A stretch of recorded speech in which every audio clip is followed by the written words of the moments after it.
What's up, guys? Welcome to the first episode of Sets&Reps. I'm your host, Kelvin, aka KelJ. I'm here with. Are you talking to me? Hey, what's up, man? It's my turn? Yes, sir. Is this on? Yes, sir. Oh, my name is Jason. You call me J Worldwide, and I'm always in the house, baby. In la casa, baby. You can see right here. How do you like my setup? I love it. This room is perfect. Good, because I can just give everybody credit that my boy Kelvin's the one who set it all up. Good job, man. I could just sit at home, tell you what to do, boss you around, and you get everything set up for me. That's why I hired you. Just kidding. Everything's set. You like my thing? This is my JWW, J Worldwide little masterpiece I made. I'm glad you took care of it for me and making this podcast room special. Am I speaking okay? Am I too loud? How do I look? You're good. How do I sound? Everything's good. That's more important. All right. That's my boy Kels, y'all. He's going to set this off. All right, first question. I'm ready to go. Let's go, baby. I'm going to put this over here. Before we start with the questions, guys, I just want to give a shout out to our sponsor of the show, Mateo Sports Nutrition. Hey, you better guys ready to say, hey, what's up? Yeah. Your one-stop shop for pre-workout, protein, anything you need to keep excelling in the gym. And also Avocado Toast here in San Mateo. They have really good food, salad, breakfast foods. I promise you guys, you will not be disappointed. Shout out to you, Emil and Ivania, for always taking care of me whenever I come to the shop. So, how's your day, Jay? Oh, never better. I woke up today.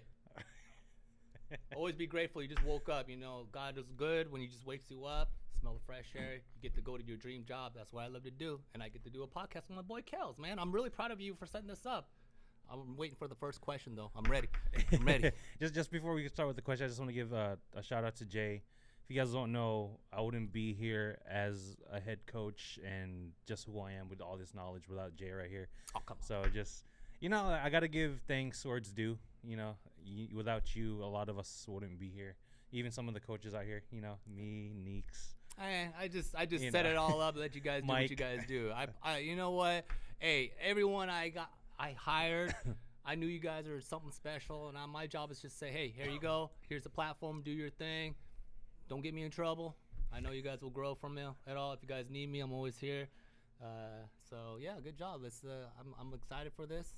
I'm excited for where this podcast is going to be going, and I'm not so excited with the answers I'll be giving, but make a fool of myself. Let's go. I'm ready, baby. So first question. Yes, sir. So everyone knows that's come into the shop, San Mateo Sports Nutrition. They know who you are. You and Treasy, you guys are kind of like staples of like the supplement game at this point. From San Mateo, San Francisco. But I don't think everyone actually knows how you guys started, or just, in this episode is how you started. So my first question is, how did you land into the supplement or just the fitness industry in general? You want the quick version? No, let's give them the truth. All right. The raw, uncut truth. So all right, all the way from the beginning. Let's go. All right. We'll go way back black and white TV because that's how far back I started sports nutrition before sports nutrition was even an industry. So this store will open 2005, literally 2005. This shop, right? This shop. Yeah. Humble beginnings. Long story short. So this industry, I got into it, common workout, get big. I worked at GNC, General Nutrition Center. Which one?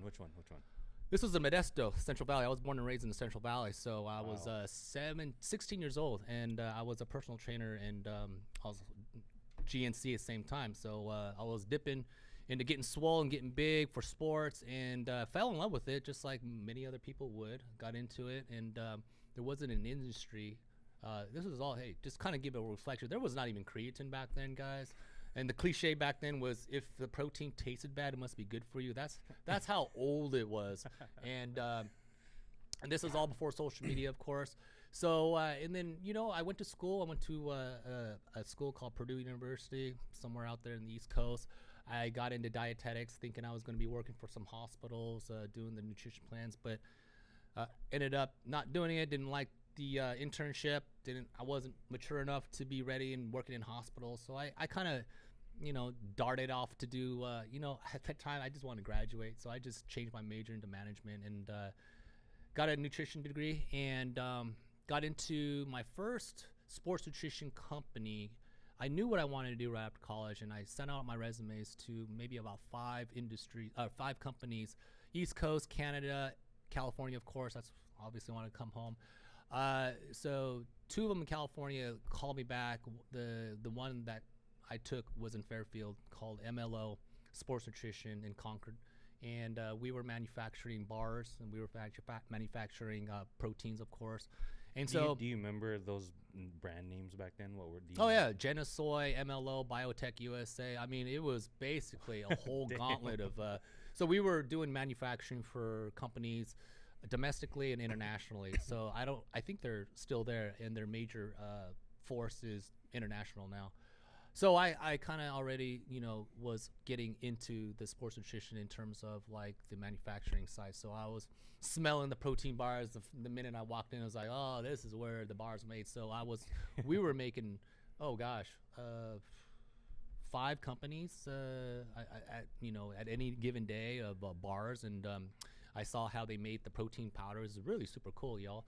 The pills, how they were being manufactured, and I got into that, did it for like a few years. I just was just trying to kind of figure out what I wanted, and I ended up going into retail. My buddy, he was managing a couple of GNCs. Here we go again. And he was looking for a manager. And I'm like, you know what? I'm kind of done with this sales and manufacturing. I wanted to be out and kind of see what it was out there. So got into the retail, and I think I found my calling because I was more in connection with the people, and it kind of gave me more of a purpose rather than sitting at a desk all day. No offense, guys, but I was tapping into what my strengths were, and it was certainly, I found out I was more of a extrovert type of personality with people, and I did very well. As you can tell, I like to talk. I have a big mouth. You're more social. I'm more social, and it made me come more natural in person as opposed to being on the phone talking to my vendors.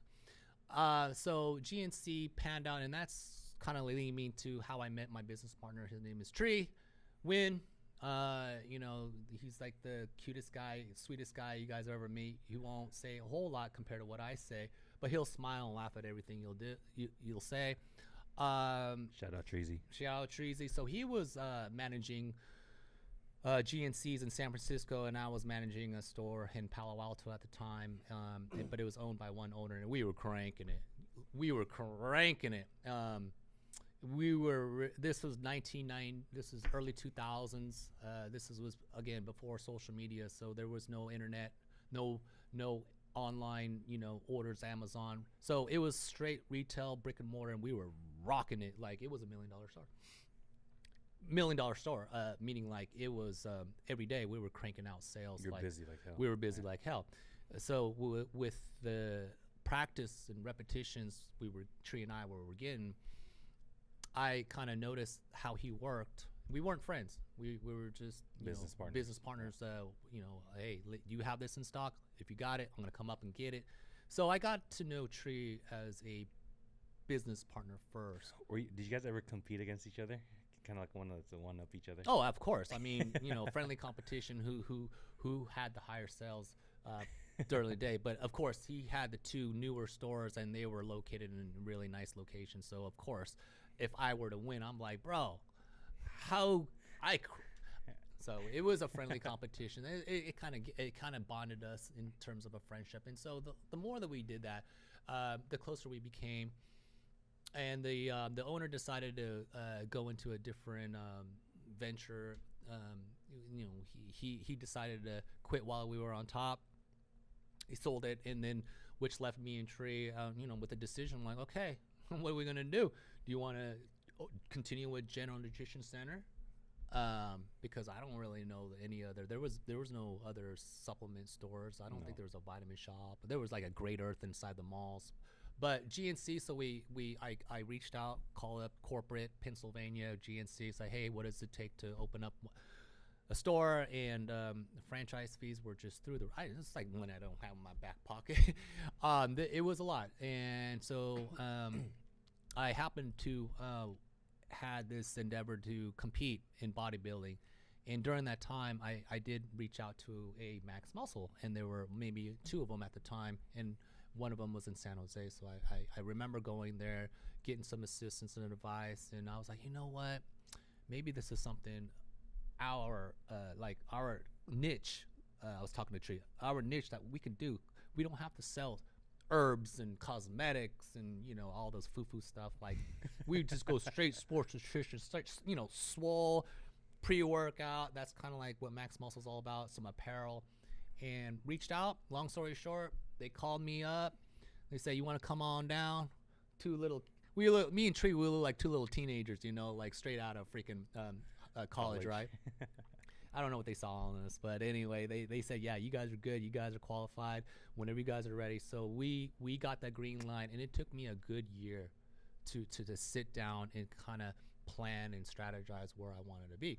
So I was looking up and down from San Jose to San Francisco in between and decided to open up a shop. Yeah, and again, I'm not from around here, and we didn't have internet, so we didn't have Google Maps and just see what the listings are for rent and then be done. I literally once a week would drive 2 hours from the Central Valley and just pick a spot, San Jose, San Francisco, and then for some reason I happened to drive down San Mateo, and I'm like did my little we had maps, fold out maps you get National Geographic or TomTom. Yeah, I'm like this. I'm like, okay, I'm gonna draw right here, and I saw the for sale sign on the window. We don't see that anymore, but I saw, and I called that biatch right away. Say, hi, my name is so and so. I am interested. How can I meet you? That's how direct and the urgency of how I sounded. I'm like, I'm ready to run this right now. This is exactly what I want. So when I did the planning and strategy, San Mateo at the time, before how you saw it, was much a different culture back then. There was a lot of mom and pops. It wasn't as busy, but it was a main artery to the freeway, and it was kind of like centralized between the East Bay, North Bay, and South Bay. So I was like, you know what? It's perfect. This is perfect. And so this is it. This is the spot. X marks the spot. So I always thought the small business acumen that I had was like, you know what? Location, right? And then if you build it, they will come. So that centralized location happened to be the gem, because once I signed, 24-hour fitness was kind of like down the block. That was the only anchor that I had. And then lo and behold, I opened in 2006 January, and then the first year, no problem. Second year, okay, we were doing okay, and then 2008 the crash came. So if you really want to talk about, all right, putting our backs against the wall and see what we were made of, 2008 was a true identifier of if we were here as a business owners, will we be able to kind of get past this crisis? We saw a lot of the stores around this local area, unfortunately they collapsed due to the stress of not being able to keep up with the rent, and let alone we had to deal with a lot of the sports nutrition companies that were popping up, and just internet started popping up too. So we had our backs against the wall, but that was the time. I can tell you right now, that's when I started to kind of get my shit together and really started to kind of think about business, aside from what I've learned, and started to kind of really figure out what I'm all about and what Tree's all about. And that's when we start to kind of figure out what's your strengths and what's your weaknesses. And after the 2008, that's when we started really kind of going. It was literally I worked every single day for the first 2 years, no days off, me and Trey. And it was humble beginnings, but if you're starting out with anything, even a side hustle, your life is totally, it has to be on it. And fast forward today, along with the COVID, crisis, whatever, it's here to stay. You'll figure it out. And that's what I did. And I'm still with Trey, thank goodness. He was the backbone of it all. He really put this thing, he gelled everything together. I continued to use my big mouth, and when social media came on, and 2012 was when I first, got my first account, I realized any free marketing is great marketing. So that's when I started kind of dabbling into posting, which I wasn't really used to, nor what anybody else was. But then what I always remember is you're not a business unless you're a marketer first, right? And I was doing the newspaper ads, I was doing the commercials on TVs, I was doing the billboards. But what the hard part about that, you just don't understand or see the return of investment. Like, where's your money going to, and where are you seeing, are you getting it from the billboards or? But with social media, the cool thing about it is when you do paid ads or whatnot, they just happen to see you. So I'm like, okay, this seems to be like a reality show. Just keep posting. So that's when I started developing the skill set of making my own videos, making my own marketing, because I was paying a lot of money to people that just didn't get what I was seeing in my head, and I was just utterly disappointed. And I just like, damn it, why can't people just get it right? So I'm like, you know what? Sometimes you just have to take it upon yourself and just do it yourself. And that's where I started getting into the video marketing myself. And lo and behold, it's probably set me apart from everybody else. So that's how I met Tree.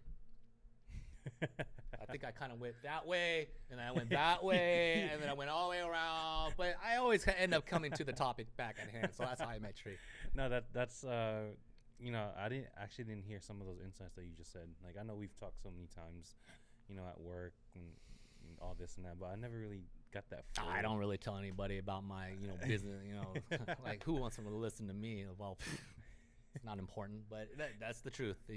Humble beginnings start with like good memories like that, and I totally have empathy and sympathy for people who are starting out. And to this day, I offer my advice and time to say, hey, if you're starting out, just come talk to me, no charge, it's free, man. Like, I don't want you to suffer and experiment and see if this works and throw that on the wall, see if it sticks. I'm gonna say, hey, find your strength, know your weakness, know yourself first, and then I'll help you all throughout the way in terms of getting your business started. And that's what I continue to do. Yeah. Is that good? Am I still? I'm just warming up. No, I'm just warming up. Starting up. So, like, you told us about your backstory, but like how you guys started off, how you met Tree, and how you guys propelled through all these adversaries. Was there a point in time that you remembered that you were just like, is this even worth it anymore? Like, was there a time besides the crash, besides all the things that happened in the past? Do you remember a certain time and event that you were just like, man, like, am I in over my head right now, or am I just gonna keep rolling with this? Do you remember? There has to be one that you. Yeah. There. Oh God, yeah. This was probably about 5. Was it COVID related? No, you weren't worried. You weren't worried about the COVID. No. This was years before, because sometimes you just don't know what your potential is, and when you feel like you reached your ceiling. I mean, this is young man thinking, man.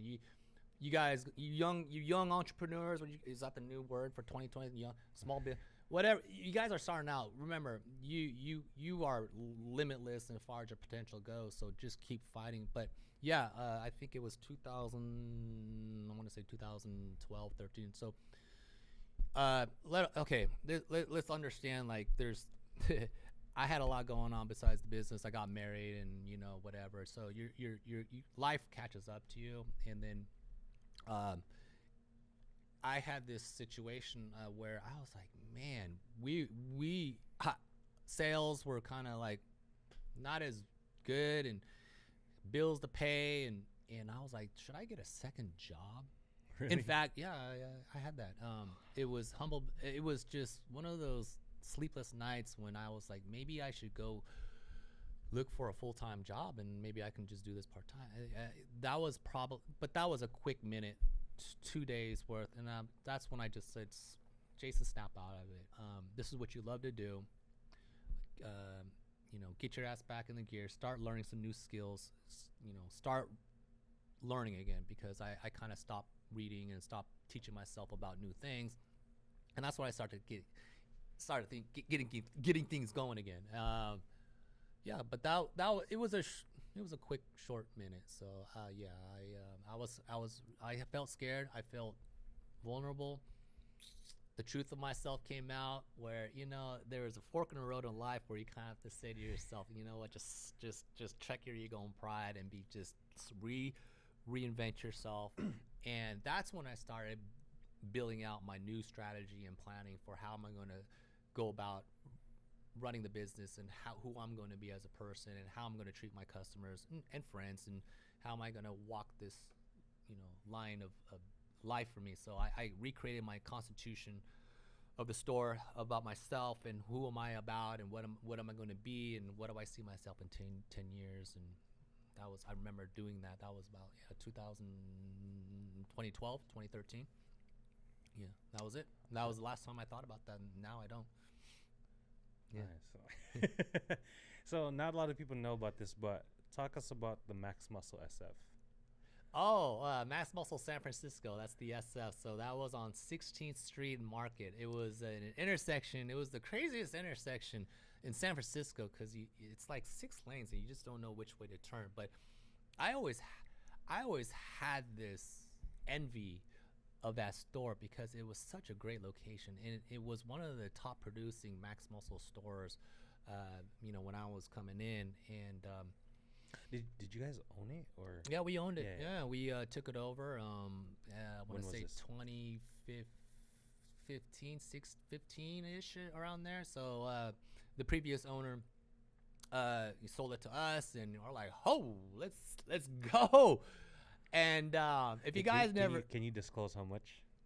Of what? How much they sold it to you for? No, I can't say it. But it was a pretty penny. I'll tell you that. It was a pretty penny. But we did well. We did well, to say the least. Met new customers, friends. But we had it for a few years. But right before COVID hit was a blessing. We happened to sell it right before COVID. It just wasn't what I thought it would be. Myself and Tree included. We were thinking like, man, for me, I was commuting. Back and forth from San Mateo like every day, and so the wear and tear of time, which is a currency for me now, it's like the time that I would spend on the road, traffic. Granted, I'd be losing 2 hours of my life on just sitting in traffic, and so that wore on me, and we had maybe about 8 employees at the time at that store. Well, no, between Okay. So to manage you guys, I mean not you, but my past employees, it was nothing wrong, but it was just more on my plate than I really wanted to do. So, but it was great. It was fun. It was something that I always wanted to experiment and see what happens. I owned and ran multiple stores. I did it. Wasn't what I expected. Would I do it again? No. This is a young man's profession, man. You guys have the energy. I don't. I value my time to myself, but I was grinding. I was hustling, grinding. But with that, it does take into account that other aspects of your life. Like let's say if you're married, you have a relationship, your gym time, whatever. It takes a backseat sometimes because your focus is on work and then traffic. So whatever time you have left remaining, you really don't have much. So, been there, done that. I still recommend anybody to try out anything new. If it's opened up 2, 3 stores, 4 stores, do it. So that way your limits and standards and limitations. And so that way you can say like, you know what? Not for me. Money was great, but I'm not driven by money. I'm driven to love myself. I don't want to be tired. So I just say, you know what? I'm good, So sold it to it's still there. The shop's still there. Sold it to some quality guys over there. So if you guys are in San Francisco, shout out Max Muscle San Francisco. You guys are my homies. Go there if it's more convenient. But yeah, that was the story. It was fun. Yeah, because I didn't know about that until you told me about it. I actually came into Max Muscle SF. I was just curious. I met Dustin and Johnny, and Dustin was my hire. Johnny was inherited from the from. He was the only one that was inherited in, but Dustin, he was my manager in San Francisco. I just said, hey Dustin, I'm going back to one store. Just stay here because I don't have enough hours because I'm gonna be taking all the hours over here. So he's still there. He's managing. He's cranking. He's doing his thing. He's the mayor over there. Good for him. What's up, Dust? Love you. And that was it was a good time of my life. I wish I was able to experience the Max Muscle SF. Yeah, what you guys didn't see and know, man, you just don't know. It's the comedy show over there because you just, San Francisco, just watch the news. That's basically what was going on. Especially that area. Hell yeah, you see it all. I mean, you see it all, but sometimes you see people with nothing at all running down the street. But you know, I get along with everybody, even those type of people. They're human beings. But I got along with you know, the people that were the residents and, you know, the homeless. I got along with everybody. In fact, I actually, I would not hire him, but I would give him bars. Say, hey, watch your store. Like, yeah, got you, boss.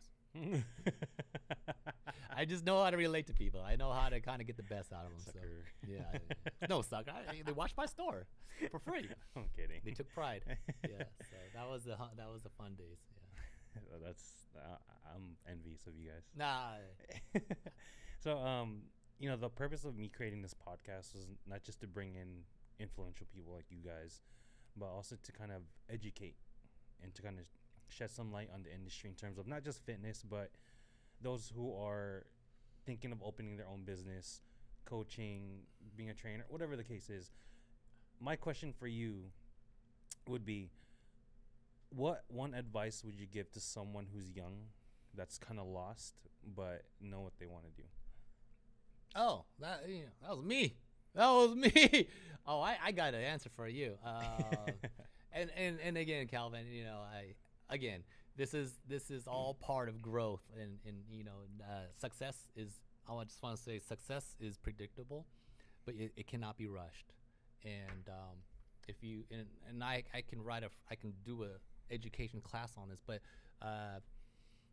what I would recommend, you know, just top of my head is before you open up the, you know, door to your first business, I just want to say opening a business is the easiest thing to do. It's the hardest part is sustaining it, and a lot has to do with, you know, character flaws and your skill sets. But if I just had to say something, there's two businesses in life, right? And I don't know if I ever mentioned this to you, but I'll tell you now. I'm teaching you now, my employee, my employee, my mentee. So there's two businesses in life, and what I mean by that, there's the first business is pretty obvious, is what you kind of go to school for, and you study from the textbooks, and you get a little certification. Congratulations. Okay, but you are this in this professional industry, right? No problem. But the second line of business, and this is the most challenging, and a lot of people don't understand, is there's a business of learning about people, right? The business of connecting with people. So that's entirely repetition and getting to know who you are as a person, so you can kind of, you know, have a connection and relate and talk and have communication with others, because you're not a business unless you have customers, especially if they're repeat customers. So if you can master, it's almost like if you go back to school and just, for example, if you got a degree in such and such, I always recommend, you know, work for corporate America for a solid 3 to 5 years, because you get to Understand. You know, yeah, because I don't care if you have a PhD and you got 4.0, but if you can't freaking work with people, and if you're maybe a douchebag, or you just don't connect with people, and you don't bring out the best, or you don't get the best pulled out of you because of your pride or ego, or you're just, I don't know, you're going to be limited. And so that's why working with people will, you know, being tested, what's your tolerance, who can you stand up for, who can you vouch for, who can you lead, that's a whole schooling itself. But so, and that's something you cannot learn through textbook. Like, you can't learn that in school. There's no leadership class can tell it.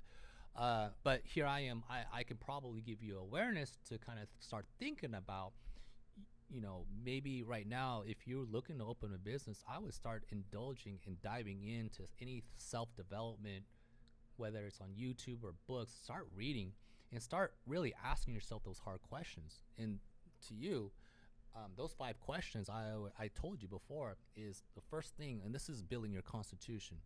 This is your levels of standards and morals and beliefs that will create ultimately your lifestyle and your culture. Meaning, like, how you think is going to portray about how you speak. And then when people see, okay, all right, well, how you speak, we want to make sure, if you're consistent, how you act. So, meaning, like, if you're acting on what you're saying and what you're relaying to people and recommending, and you are partying and drinking, and like, you're a hypocrite. Like, who are you? Like, who am I speaking to? So it has to line up. So it's your thinking. I got to change your thinking. So when you put those two things together, the business of what you graduated in and the people lined up, you're ready. But it's deeper. So just don't go into a business that because your friends told you to make money or your parents wanted you to do it. Find a business that you've always wanted to do. I guess what 2023 is your purpose. Is that what they're saying? Your why. Okay, your whatever. niche. It's all the same thing. What you're thinking about, what you're dreaming about, what you're always doodling about, drawing, whatever you're always searching for on YouTube since as a kid. And then your parents, they're the biggest dream killers. Say, don't do it. But if you're still finding aspirations and it's still bugging the hell out of you, that's what you're supposed to do. That's your gift. And then once you find that out, entertain it. Like, how do you make money off of it?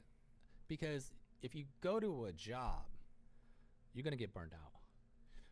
If you do what you love to do, that's your work, not a job. Meaning, like, you'll wake up every single day wanting to do what you do. For example, like, you love training people. You love doing what you do. You wake up. No alarm clock wakes you up. You just wake up because, that's your alarm clock. That's your passion, right? So find something that wakes you up that you love to do, and we'll figure out how to make money off it. So if it's a musician, if you want to do like what you're doing, Cal's, mine's bigger, so I wake up. But that's the key. So before you open a store, ask yourself those questions like, is this something I really want to do? Yeah, you can make a little money, but in 5 years, 10 years, will I still be able to enjoy doing it? So 5 questions I mentioned earlier. What's your passion? Your why? Right? Okay, so who are you? Why? Where'd you come from? Not like I came from where I was. Where'd you come from? Where's your source? Where are you going with it? I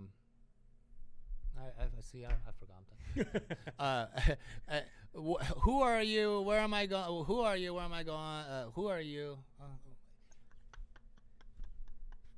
Hold on. Who are you?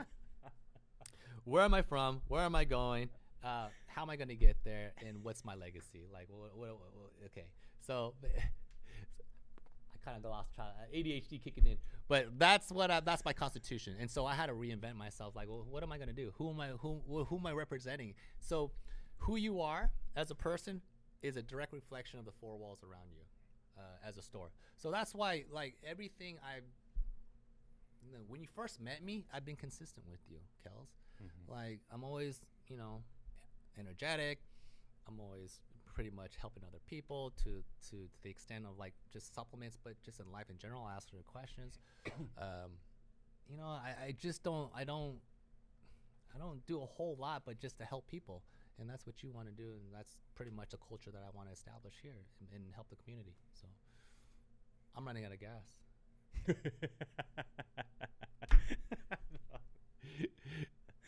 Don't worry. Yeah. I'll edit some of these. Yeah, make sure you edit that part. I'm keeping that in. All right. So next question, fire away. So, what would you think is one of the biggest obstacles in today's generation or kind of, I guess, are preventing people from breaking out of that shell? What would you think would be the biggest issue? The lack of focus. There's too much going on. I mean, ever since this came out, smartphone, people are just too distracted. Like, it's just stay steady, stay steadfast with what you want to do, and just draw that straight line, and just stay in the lane.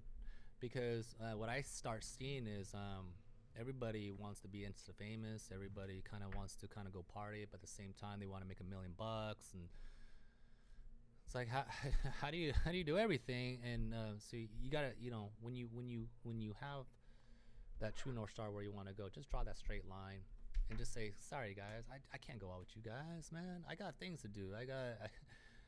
You outgrow people when you start to realize, like, if this is what you really want to do, you go all in, and you just have to sacrifice, the going out and the parties, and it just doesn't make no difference anymore. Because once you figure out what your why is and what your purpose is, that's the party right there. You find all the excitement right there. You bring everybody with you. focus. You just gotta like just stand steady. All just be bored, and be isolated, and just say I'm all in. That's it, really. I mean, I got caught up on that myself, but until I kind of detached myself from friends and I just all the activities that I wanted to do, and I just said, okay, I'm just gonna do two things, work out and just learn, and just I went back to so I after college, I literally didn't open a book for over a decade, and I felt like I was, I didn't advance mentally, and so I got back into reading and self development of whatever you name it, not necessarily into nutrition and supplements, but more so like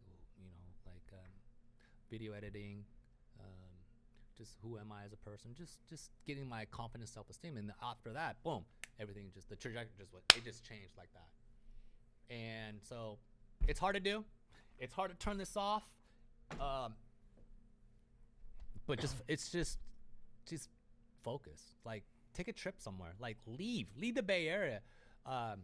Get a different perspective. Get a different lens when you come back, and you'll realize happiness in fulfillment is not necessarily chasing millions of dollars and chasing a new car and the new Jordans. It's just really just chasing the best version of yourself. Pushing yourself all the time. Yeah, because when you find out you're good in something that you never thought, you're just like, whoa, let's keep going. So yeah, and I'll chime in on that because obviously I'm a lot younger than you are, and I mean that barely talking about 20. I'm 25. I'm editing that out, guys. I'm just kidding. I'm keeping everything on there. Keep it on. But I kind of like shed some light on that because obviously I'm in that generation where social media is a big factor. And for me, like obviously before I started doing the whole coaching thing, the whole just getting my shit together, I was honestly kind of lost. I walked in, I was like, I kind of want to get in the industry, things like this and that. And I remember when I first started my coaching, I even told you about that, and I was like, you know what, I'm gonna see if I can transform some people. Let's do it for fun.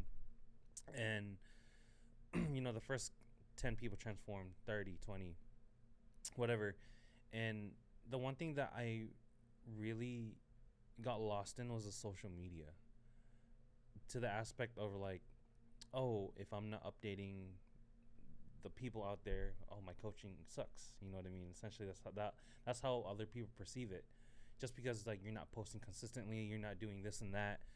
A lot of people are just like, oh, he's probably not progressing. He's not, pushing forward.